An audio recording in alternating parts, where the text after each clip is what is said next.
Hello guys welcome back to my YouTube channel Luna Gurung. अहिले चाहिँ यो मेरो बेगनास तालको फुड ब्लग गाइज। म चाहिँ ठ्याक्कै एक्लै झ्याउलाएर बेगनास ताल एकदम गइदिन मन लागेर एक्लै गइदिएँ। अनि त्यसपछि मलाई अब 10-11 बजिसकेको थियो। अनि मलाई घरमा आएर फेरि खाना खान अनि रेडी पसल जान ढिलो हुन्छ नि त, त्यही भएर मैले उतै म एक्लै खाएर आउँछु भनेर अनि त्यहाँ माछा र भात खाएँ। खाना चाहिँ एकदमै मिठो थियो गाइज, किनभने अब म चाहिँ प्रायः जस्तो एक्लै हिँड्छु, एक्लै डुल्छु। मेरो साथीहरू अब सबैजना कोही बाहिर छ, दिदीबहिनीहरू सबैजना बाहिर छ। त्यही भएर मलाई खासै यो स्वार्थी दुनियाँलाई घिसारेर हिँड्न मन लाग्दैन। त्यही भएर म एक्लै नै हिँड्छु प्रायः जसो। अनि मैले उता बाटोमा पुग्दाखेरि भाइहरूलाई फोन गरेको थियो, उता मेरो अङ्कलको छोराले, तर भाइ राति गेम हेरेर सुतिरहेको रहेछ। त्यही भएर फोन उठाएन। त्यही भएर म एक्लै गएर टक्क लाएर घुमेर फर्केर आउँदा चाहिँ भात खाएर आउँछु भनेर खाएर आइदिएँ। म चाहिँ यस्तो कि अर्काको यताउति हिँड्ने भन्दा नि मलाई चाहिँ आफ्नो आइडेन्टिटी चाहिँ आफूलाई बनाउन मन लाग्छ। किनकि अर्काले यो त्यो यताउति भन्नु भन्दाखेरि चाहिँ म के हो भन्ने मलाई राम्रोसँग थाहा छ। त्यही भएर मलाई चाहिँ म जे मन लाग्यो त्यही गर्छु। आफ्नो व्यवहार, आफ्नो दुःख, आफ्नो त्यो आफूले गर्नुपर्छ, आफ्नो पीडा आफूले भोग्नुपर्छ। त्यो दुनियाँले यो भन्यो त्यो भन्यो, यो गर्यो त्यो गर्यो भने किन हिँड्नु गाइस। त्यही भएर तपाईँ पनि काम गर्ने बेलामा मजाले गद्दाले जस्तो काम गर्नु, खाने बेलामा राजा महाराजाले जस्तो खानु, हिँड्ने बेलामा हिरोइन जस्तो गरेर शान देखाएर हिँड्नु। तपाईँलाई जे मन लाग्छ त्यही गर्नु कि। तपाईँलाई कहीँ जानु मन लाग्यो भने फल्नालाई जाउँ, योलाई जाउँ, त्योलाई जाउँ, जुरुको उठि हिँडिहाल्ने। केही कुरा खानु मन लाग्यो भने खाइहाल्ने। केही कुरा काम पऱ्यो भने बिहान जुरुकै 4-5 बजे उठेर गरिहाल्ने।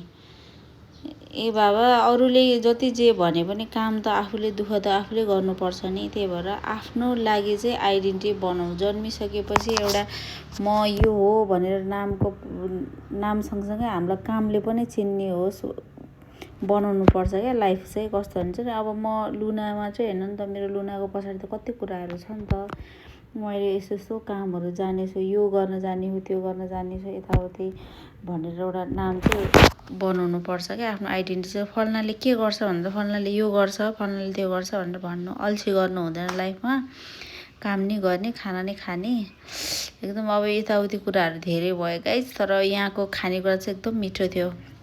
म चाहिँ त्यहाँ भाइसँग गफ गर्दै खाएँ। एक्लै भए पनि मलाई झ्याउ नै लाग्दैन कि, किनभने अब म जाँदा गएँ भने म बराबर बोलिहाल्छु, गफसफ गर्ने, यताउति गर्ने, जाँदा नि चिनिहाल्छ मैले मान्छे। जता गएँ नि कहिले बल्छीसँग गफ गर्ने, कहिले यसो त्यहीँको त्यो काम गर्ने दिदीहरूसँग गफ गर्ने, कहिले त्यही होटलको मान्छेहरूसँग गफ गर्ने। मलाई एक्लै बोरै हुँदैन क्या। त्यही पनि एक्लै गयो, गफसफ गऱ्यो, यताउति गऱ्यो। तर खानेकुरा चाहिँ दामी मिठै थियो गाइज। किनभने अब के अरे माछा चाहिँ त्यहीको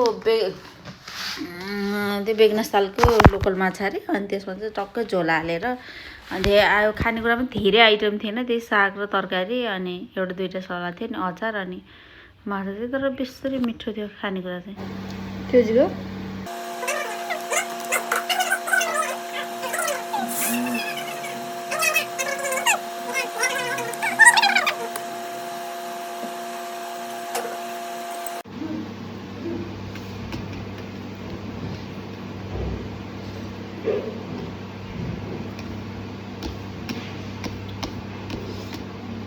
एकदम मिठो हो गाइस।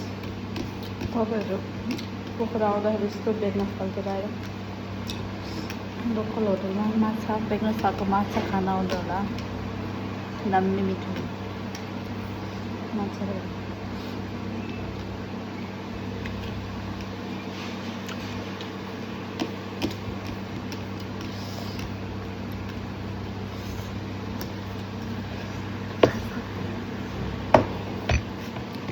यतिकै मोटा म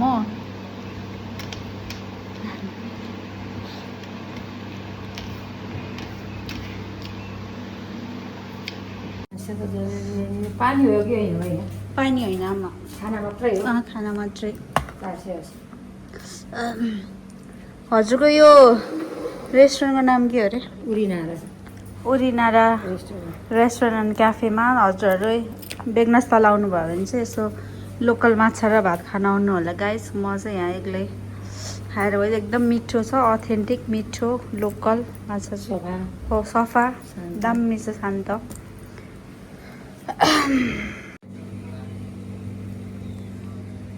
भात पनि खाएँ। तपाईँहरू यो रेस्टुरेन्टमा आउनु होला है। यो एकदम अथेन्टिक टाइपको रेस्टुरेन्ट छ। लोकल माछा भातहरू पाइन्छ।